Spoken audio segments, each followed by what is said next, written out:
누군가가 완전히 통제하던 세상이 흔들릴 때 그 사람은 어떻게 반응할까요? 이 질문이 머릿속을 떠나지 않았던 날이 있습니다. 어느 추운 겨울 저녁, 서울 강남의 한 카페에서 마주한 민수 씨 이야기를 들려드리고 싶어요. 그는 38세의 기업 컨설턴트로 주변 사람들에게 완벽주의자라는 평가를 받았습니다.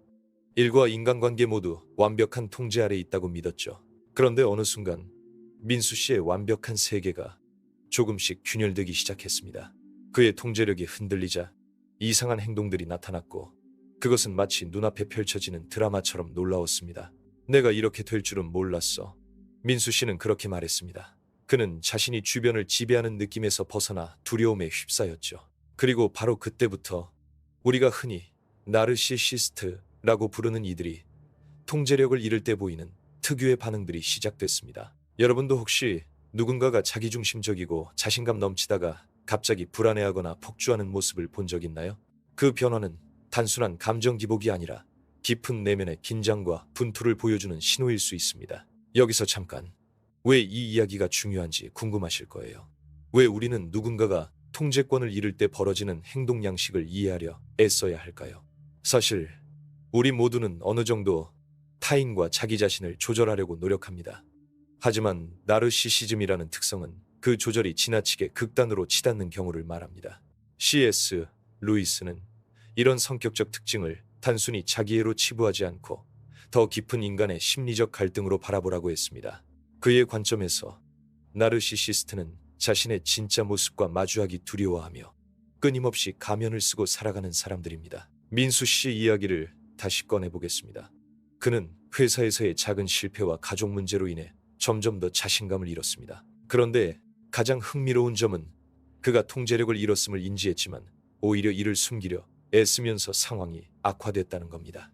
자신의 취약함을 인정하는 대신 다른 사람들을 비난하거나 과도하게 방어적으로 변해갔죠. 이게 바로 나르시시스트가 위기에 처했을 때 보이는 첫 번째 반응입니다. 부정과 왜곡. 여러분도 아마 경험했겠지만 내가 잘못했음을 인정하는 것은 참 어려운 일입니다. 특히 누군가는 자신의 이미지를 위해서라도 절대 약점을 드러내지 않으려고 하죠. C.S. 루이스는 이런 태도가 결국 우리 내면의 분열을 심화시키고 고통만 키운다고 봤습니다. 그래서 첫 번째 포인트는 바로 이것입니다. 나르시시스트가 통제를 잃으면 먼저 현실을 부정하고 왜곡한다. 조금 더 구체적으로 이야기해 볼게요. 민수 씨 사례처럼 누군가 자신의 실패나 약점을 인정하지 못하면 어떻게 될까요? 주변 사람들은 그의 변화된 태도를 혼란스러워합니다. 갑자기 목소리가 높아지고 사소한 일에도 공격적으로 반응하고 심지어 전혀 관련 없는 문제를 들먹이며 화제를 돌립니다. 이는 사실상 내면의 불안을 가리기 위한 연막 작전 같은 거예요. 제가 서울 명동거리에서 만난 한 디자이너 지연 씨도 비슷한 경험을 했습니다. 지연 씨는 동료 중 한 사람이 프로젝트 진행 중 작은 실수를 했는데 그 사람이 처음에는 아무렇지 않은 척 하다가 점점 감정을 폭발시키더랍니다. 그러다 결국 지연 씨에게 네 탓이다라며 책임 전가를 시작했죠. 알고 보니 그 동료분도 심각한 불안을 안고 있었던 거였어요. 그럼 이런 상황에서는 어떻게 대처해야 할까요? 일단 상대방이 현실 부정을 시작했을 때 무턱대고 맞서 싸우기보다 조용히 관찰하는 것이 중요합니다. 그리고 동시에 스스로에게 묻습니다. 내가 이 상황에서 무엇을 느끼고 있는 걸까? 감정을 정확히 인식하면 상대방의 공격적인 말이나 행동에도 덜 휘둘리게 됩니다. 간단한 연습 하나 제안 드릴게요. 하루 동안 만나는 사람들과의 대화를 곱씹으며 상대방이 혹시 현실 도피를 하고 있진 않을까 라고 생각해 보세요. 그리고 내가 느낀 감정을 노트에 적어봅니다. 예를 들어 그 친구는 오늘 말투가 평소와 달랐다. 그 사람은 내 질문에 자꾸 화를 냈다. 같은 세밀한 관찰들이 쌓이면 나중에 훨씬 명확하게 상황 전체를 이해할 수 있어요. 물론 이 과정이 쉽지는 않습니다. 저도 처음엔 꽤 힘들었어요. 하지만 C.S. 루이스가 말했던 것처럼 우리 모두 마음속에는 진짜 나와 만나기를 두려워하는 작은 부분들이 존재합니다. 나르시시스트든 아니든 그런 부분들을 부인하는 순간 균형은 깨지고 관계 역시 무너지기 마련입니다. 아참, 댓글로 여러분 생각도 나눠주세요. 혹시 주변에 이런 변화를 겪었던 사람이 있다면 어떤 모습이었는지도 궁금하네요. 그렇다면 다음으로 넘어가기 전에 잠깐 이야기해 볼 게 있어요. 왜 어떤 사람들은 이렇게까지 자신을 지키려고 하는 걸까요? 단순히 잘난 척하는 걸 넘어서 뭔가 더 깊은 이유가 있을 텐데요. 잠깐 잡념. 요즘 스마트폰 알림 소리가 너무 잦아서인지 저는 집중력이 산만해졌는데 여러분도 그런 경험 있나요? 아무래도 정신적으로 꽤 부담스러운 시대인데 돌아와서 다시 본론으로 들어갑니다. 먼저 우리는 인간 본성에 대한 루이스의 이해를 빌려야 해요. 그는 우리의 자아란 결국 완벽하지 않은 존재라는 점부터 인정해야 한다고 봤습니다. 이걸 인정하는 게 얼마나 어려운지 다들 알 거예요. 하지만 안타깝게도 많은 사람들이 이 사실 앞에서 도망치려 합니다. 특히 나르시시스트들은 더욱 그렇죠. 민수 씨 사례로 돌아가 보면 그는 자신이 약함을 드러낼 용기가 없었습니다. 누구에게나 그런 순간이 있지만 그래서 모든 책임은 타인에게 넘겨버렸고 결국 소중한 관계들이 위태로워졌죠. 여기서 우리가 기억해야 할 교훈 하나. 진짜 힘은 약함을 인정하고 도움을 구할 때 비로소 발휘된다는 겁니다. 그래서 지금 당장 할 수 있는 간단한 연습 하나 더 소개할게요. 아침에 눈 뜨자마자 자신에게 이렇게 말해보세요. 오늘은 부족할 수도 있지만 괜찮아. 그리고 하루 중 누군가 내게 비난하거나 공격적으로 나올 때 마음속으로 반복합니다. 그것은 그들의 두려움일 뿐. 이 짧은 문장들이 생각보다 큰 차이를 만들어냅니다. 말하자면 우리는 매일 전쟁터 같은 세상 속에서 살면서 저마다 방패와 검을 들고 있잖아요. 근데 가끔 그 방패나 검마저 내려놓아야 진짜 싸움을 끝낼 수 있다는 아이러니. 저도 아직 완벽하지 않지만 희망 삼아 계속 연습 중입니다. 결론적으로 첫 번째 포인트는 명확합니다. 누군가 지나치게 자기 중심적인 태도를 보이다 갑자기 불안하고 혼란스러워질 때 그것은 자기 현실 부정과 왜곡이라는 신호일 가능성이 크다는 것. 그리고 우리가 할 일은 당황하거나 격분하지 않고 차분하게 관찰하며 동시에 스스로 감정을 인식해 균형 잡힌 시선을 유지하는 것입니다. 혹여 주변에 그런 사람이 있다면 너무 급하게 판단하지 말고 조금 떨어져서 바라봐 주세요. 물론 쉽진 않겠지만 이번 이야기가 조금이라도 도움이 되었다면 좋겠습니다. 댓글로 생각을 나눠주세요. 여러분, 주변에서도 이런 미묘한 변화를 경험했던 적 있나요?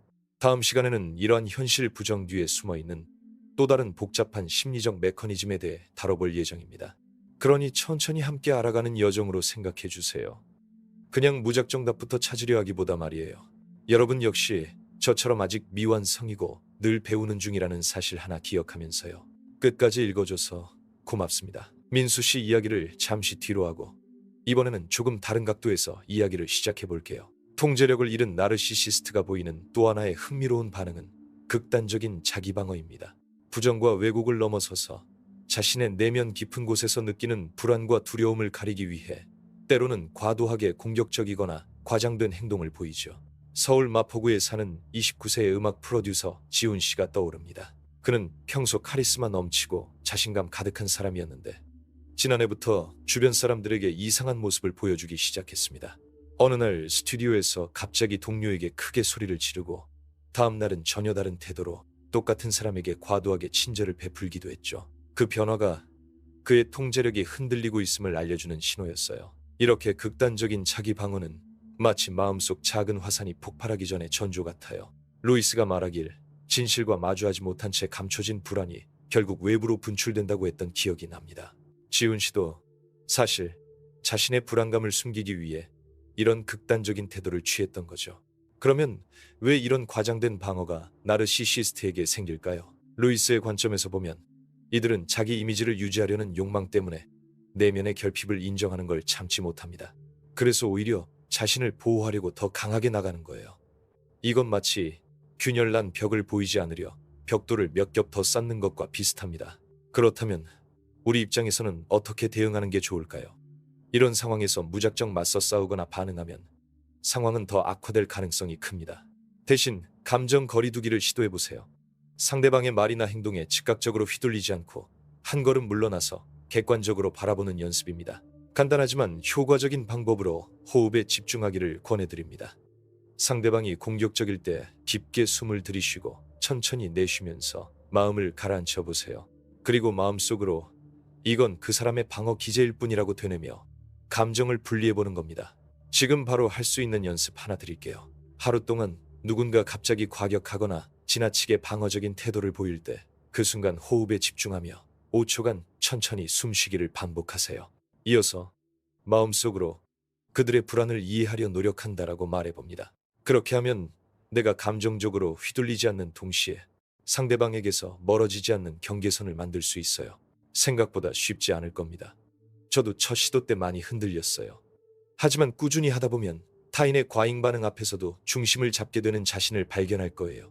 그리고 이 점에서 또 한 가지 중요한 사실은 나르시시스트의 극단적 자기 방어가 결국 진실한 연결을 피하려는 시도라는 겁니다. 즉, 그들은 본래 인간관계 속에서 인정받고 사랑받길 원하지만 두려움 때문에 그것을 거부하는 모순된 존재라는 점이에요. 또 다른 사례를 말씀드리자면 서울 서초동에 사는 42세 출판 편집자 수연 씨가 있습니다. 수연 씨 남편분은 평소 주변에 매우 우아하고 침착한 이미지를 주었는데 가끔 가족 모임 중 불필요하게 논쟁을 벌이며 분위기를 어색하게 만들곤 했죠. 가족들은 처음엔 이해하지 못했지만 시간이 지나면서 그 모습이 남편분이 스트레스와 통제 상실에 대응하는 방식이라는 걸 알게 되었습니다. 사실 이런 상황 속에서 가장 힘든 건 가까운 사람들이겠죠. 수연 씨 역시 왜 갑자기 저렇게 변할까 하는 혼란과 상처를 겪었습니다. 그래서 저는 가족이나 가까운 사람이 감정거리 두기를 시도하되 동시에 비판 없이 들어주는 시간을 마련하길 권하고 싶어요. 말로는 쉽지만 실제 행동으로 옮기는 건 꽤 어려울 테니 구체적인 연습법 하나 소개하겠습니다. 매주 정해진 시간을 10분 정도 마련해서 서로 감정을 터놓는 대화를 시도해 보세요. 조건은 비난이나 변명 없이 오직 듣기. 예를 들어 남편분이 힘들었던 하루를 이야기하면 가족들은 네 이야기를 듣고 싶었어라고만 답하는 거예요. 이 작은 변화가 관계 안에서 신뢰 회복의 첫걸음이 될 수 있습니다. 여러분, 주변에서도 비슷한 상황 경험 있으신가요? 댓글로 생각 공유하면 좋겠습니다. 자, 이제 세 번째 포인트로 넘어갑니다. 앞선 이야기들과 달리 이번에는 조금 더 복잡한 심리 메커니즘에 대해 다뤄보고 싶습니다. 바로 외부 세계에 대한 극심한 의심과 불신입니다. 나르시시스트는 통제를 잃었을 때 자신뿐 아니라 주변까지 적대적으로 바라보는 경향이 강해집니다. 이건 단순한 방어를 넘어서 아예 세상을 적으로 간주하는 자세예요. 최근 서울 강북구에서 만난 33세 스타트업 대표 혜진 씨 사례가 기억납니다. 그녀의 파트너 중 한 명은 처음엔 굉장히 매력적이고 유능했지만 회사 상황이 어려워지고 압박감이 커질수록 동료들과 관계가 악화되었습니다. 모든 의사결정마다 의심과 경계심이 앞섰고 작은 의견 충돌에도 나를 배신하려 한다라며 강하게 반응했죠. 혜진 씨 본인도 그와 함께 일하면서 많이 지쳤다고 했습니다. 특히 중요한 미팅 후에도 파트너가 일부러 정보를 숨긴다고 의심하며 분노하는 모습을 보면서 왜 저럴까라는 질문을 멈출 수 없었다고 해요. 여기서 주목할 점은 이 같은 극도의 불신 심리는 결국 자신 안의 불확실성 공포와 직결된다는 사실입니다.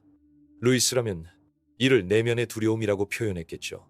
즉, 통제가 깨졌다는 느낌 속에서 자신뿐 아니라 세상 전체마저 적으로 느껴지는 거예요. 그래서 우리 주변에 그런 모습이 보인다면 무조건 방어적으로 맞설 게 아니라 일단 그 사람이 느끼는 불안을 인정해주는 것이 필요합니다.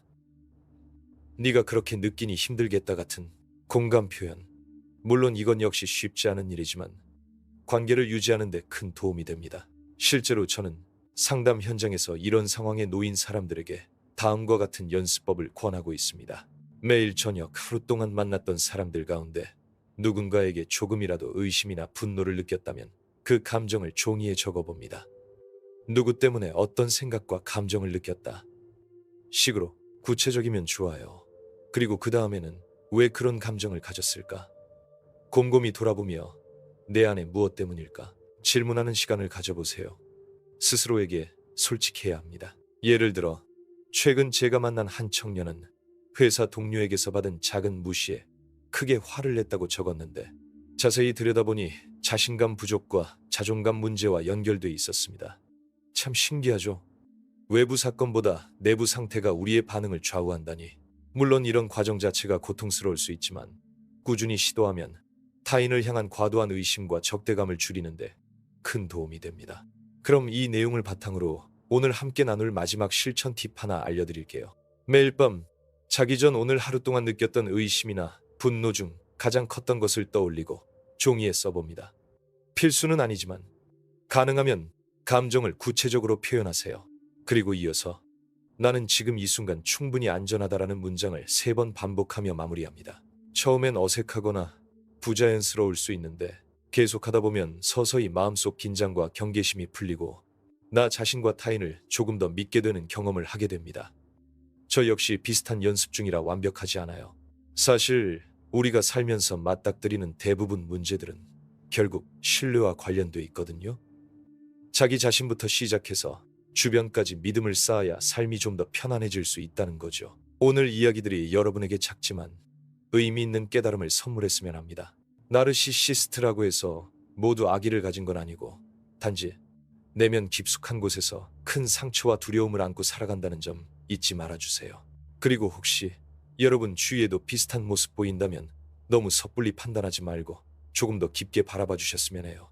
쉽지는 않겠지만 마지막으로 다시 한번 댓글로 여러분 경험이나 생각 공유 기대할게요. 함께 이야기 나누며 배우는 재미 또한 크니까요. 참고로 이런 심리적 기제들을 더 알아보고 싶다면 관련 자료나 책들도 추천할 준비가 되어 있으니 필요하면 알려주세요. 오늘 말씀드린 내용들이 앞으로 인간관계를 이해하고 다루는데 조금이라도 도움이 되었길 바랍니다. 그럼 이만 여기서 글 줄이고 다음 단계로 이어갈게요.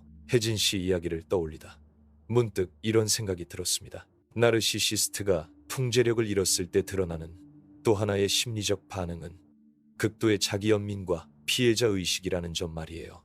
그동안 우리는 부정, 왜곡, 과장된 자기방어, 불신에 대해 이야기했지만 사실 이 마지막 단계는 가장 은밀하고도 파괴적인 면모를 드러냅니다. 서울 동대문구에 사는 36세 직장인 미영 씨 사례가 생각납니다. 미영 씨는 직장에서 늘 주목받고 인정받는 존재였는데 최근 프로젝트 실패 후 태도가 급변했습니다. 평소처럼 자신감을 내비치지 못하고 오히려 주변 사람들에게 내가 얼마나 힘든지 알기나 해 라며 끊임없이 피해자 코스프레를 했죠. 가족이나 동료들은 처음엔 걱정했지만 점차 피로감을 느꼈습니다. 이런 자기 연민은 사실 깊은 상처에서 비롯된 방어 기제입니다. 루이스가 인간의 나약함을 바라보며 우리 모두는 어딘가에서 자신에게 거짓말한다고 했던 말이 떠오르네요. 즉, 자기 연민을 통해 나르시시스트는 외부 비난에 대응하고 자신의 불안과 수치심을 숨기려 하는 겁니다. 미영 씨 사례에서 핵심은 이 자기 연민이 단순히 감정 표현이 아니라 일종의 심리적 도피처라는 점입니다. 현실의 어려움을 직면하는 대신 피해자의 위치에서 자신을 정당화하며 더 큰 보호막을 만들려고 하죠. 그렇다면 우리 주변 사람이 이런 태도를 보일 때 우리는 어떻게 반응해야 할까요? 지나치게 보호하려 하거나 문제를 덮으려 하면 오히려 상황은 악화됩니다. 대신 그들의 감정을 인정하되 동시에 변화와 책임을 촉구하는 균형 잡힌 접근이 필요합니다. 간단한 실천으로 다음과 같은 대화를 시도해 보세요. 네가 지금 많이 힘들다는 걸 알아. 그런데 우리 같이 문제를 해결할 방법도 찾아보자. 이렇게 말하면 상대방은 자기 연민 속에서도 변화를 위한 첫걸음을 내디딜 수 있습니다. 여기서 제가 제안하는 오늘의 마지막 연습법은 자기 연민 인식과 책임감 균형 맞추기입니다. 매일 자신이나 주변 사람에게서 자기 연민이 나타날 때 이를 글로 적어보세요. 그런 다음 그 감정 뒤에 숨겨진 책임 영역도 함께 적습니다. 예를 들어 나는 지금 힘들다와 함께 하지만 이 상황을 개선하기 위해 내가 할 수 있는 일은 무엇일까? 질문하는 것이죠. 이 작은 습관이 쌓이면 자기 연민에 갇히지 않고 건강한 성장으로 나아가는데 큰 도움이 됩니다. 저 역시 완벽하지 않지만 계속 노력 중입니다. 마지막으로 기억할 것은 모든 인간관계와 심리는 결국 균형에 관한 이야기라는 점입니다. 누구나 불안하고 두려울 때 스스로를 지키려 하지만 지나친 자기 방어는 결국 자신과 타인을 고립시키죠. 그래서 우리가 할 일은 서로의 결함과 상처를 인정하면서도 함께 나아갈 길을 모색하는 것이라 생각합니다. 오늘 여러분과 나눈 이야기들이 쉽지 않은 주제였지만 조금이나마 도움이 되었으면 좋겠습니다. 우리가 만나는 사람들 모두 각자의 방식으로 통제를 갈망하고 그것이 무너질 때 고통받는 존재임을 잊지 마세요. 그리고 그들과 나 자신에게 조금 더 관대해져 보는 건 어떨까요? 물론 쉽지 않겠지만 C.S. 루이스가 말한 진실 앞에서 겸손해지는 용기를 닮아가는 과정이라 믿습니다. 우리 모두 완벽하지 않은 존재임에도 진실로 연결되고 이해받길 원한다는 공통점 속에서 작은 희망을 발견할 수 있으면 좋겠습니다. 마지막으로 한 가지 질문 남기고 싶어요. 여러분은 오늘 스스로에게 얼마나 솔직했나요? 그리고 주변 사람들에게 어떤 마음으로 다가갔나요? 그 물음들이 앞으로 여러분 삶 속에서 조금씩 변화를 이끄는 씨앗이 되길 바랍니다. 글 끝까지 함께 해주셔서 감사합니다. 언제나 여러분 곁에 있을게요.